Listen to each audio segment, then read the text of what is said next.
혀를 찌르는 그대. 다시 만난 가이드는 입을 굳게 다문 채 무언가에 골몰하고 있었다. 표정 없는 얼굴이 그 사람이 맞나 싶을 정도로 낯설었다.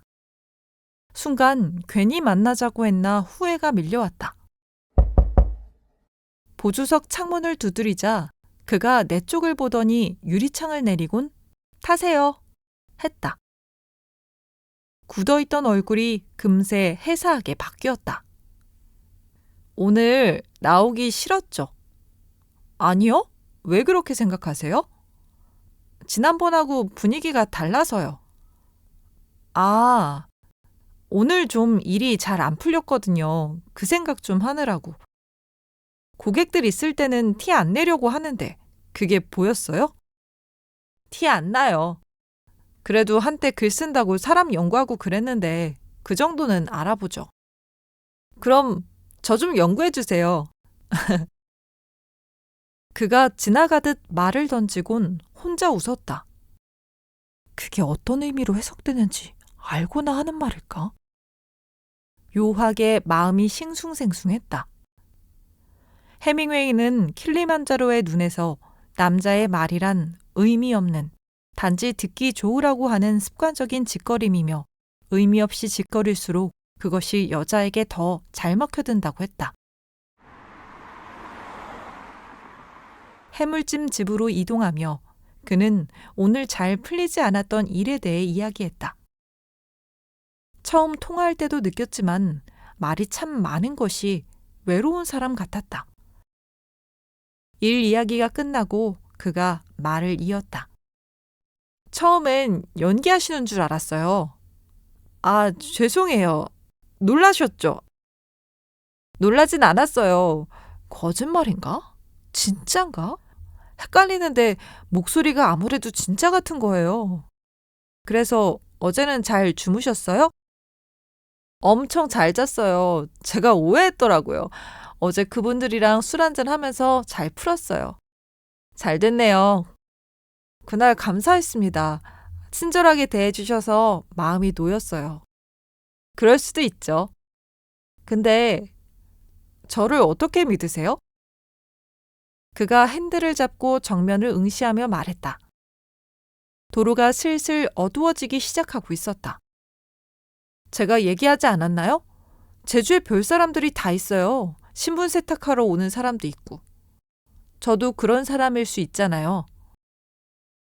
그가 여전히 정면을 보며 잠옷 진지한 얼굴로 말했다.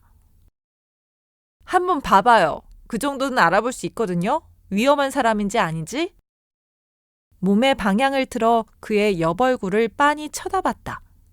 그가 내 쪽을 힐끔댔다. 웃음을 참는지 입술이 달싹거렸다. 음식점 안은 술잔을 기울이는 중년 부부를 제외하고 텅 비어 있었다. 천장이 높아 큰 평수의 술집이 더 넓어 보였다. 자리를 잡고 메뉴판을 본 그는 가격에 적잖이 놀란 눈치였다. 내가 해물찜을 시키며 술은 안 한다고 하자 그가 또다시 놀라워했다. 아니, 어떻게 해물찜에 술을 안 마실 수가 있어요? 몸이 술이 안 받아요. 한 잔만 마셔도 빨개져요. 그가 주황색 당근전을 젓가락으로 찢으며 말했다. 제가 한때 알코올 중독이었어요. 네? 그것 때문에 완전히 몸이 망가졌었거든요. 지금 이렇게 산에 올라가는 게 기적일 정도로. 언제요? 20대 후반부터? 몇 년을 그랬죠. 왜 그랬어요? 영화도 안 풀리고 세상도 원망스럽고 그래서 그렇게 풀었던 것 같아요. 지금은 안 마셔요? 늘 제어하고 있죠. 그때로 돌아가고 싶지 않으니까. 그래도 이런 거 먹으면 술 한잔 하고 싶은 마음이 굴뚝 같죠. 메뉴를 잘못 골랐나 보네. 아니에요. 해물찜 정말 오랜만이에요. 많이 드세요. 갖가지 해산물이 담긴 대형 솥이 나오자 그의 눈빛이 반짝였다. 그가 입맛을 다시며 조개를 꺼내 내 앞접시에 올렸다. 잔뜩 상기된 그의 얼굴을 보고 내가 말했다. 해산물 좋아하시나 보다. 네. 집에서 밥은 잘해 드세요? 그럼요. 요리 못하실 것 같은데. 제가 하는 요리는 남들하고 좀 달라요. 예를 들어 김치를 담근다. 그러면 시장에서 일단 배추를 사요. 인터넷 이런 거 하나도 안 찾아보고 그냥 마음대로 재료 넣고 해서 먹어요. 멸치액젓이 없다? 그럼 안 넣고 있는 재료만 넣어요. 그러면 오묘한 맛이 되거든요. 그렇게 먹어요. 왜 그렇게 해요? 몸도 위기 상황을 느끼면 내장기관 같은 것들이 긴장하면서 더 건강해진대요. 일종의 극기훈련 같은 거죠. 그가 위생장갑도 끼지 않은 채 연신 아 뜨거! 하며 맨손으로 딱새우의 껍질을 뜯었다. 장갑 끼세요.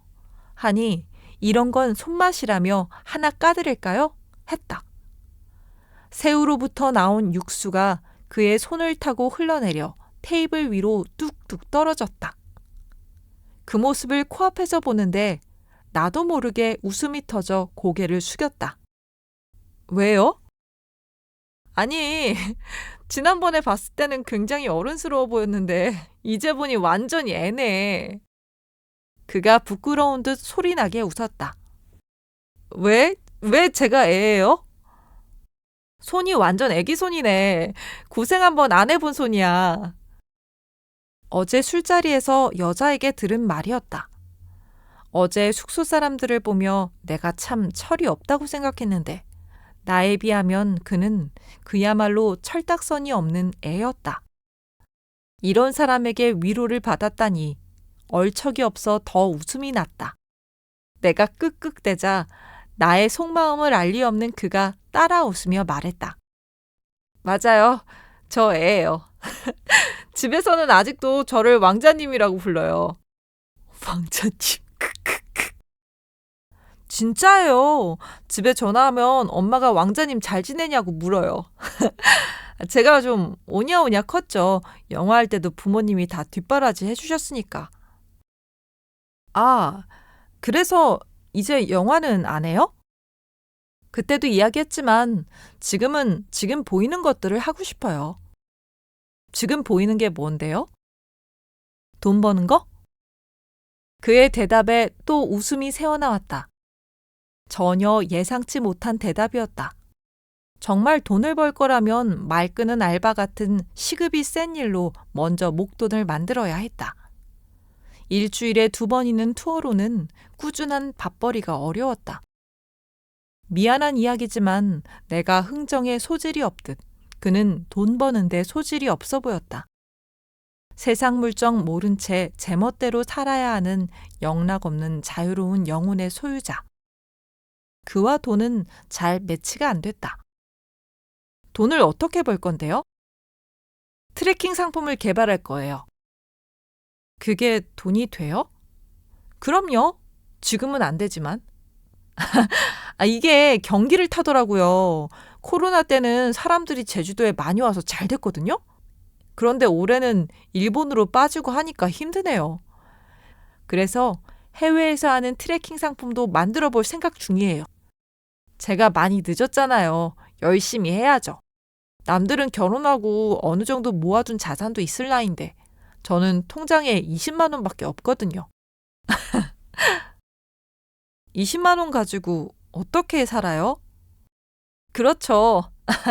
그래서 아끼면서 살아요. 집도 16도로 해두고. 16도요? 사람이 살 수 있는 거예요? 22도만 돼도 추운데? 그의 이야기는 반전에 반전을 거듭하는 코미디 영화 같았고 그가 내뱉는 대사에 족족 웃음이 터졌다. 가이드도 좋지만 말하는 직업 쪽이 더 잘 어울릴 것 같았다. 이름하여 반전의 스피치.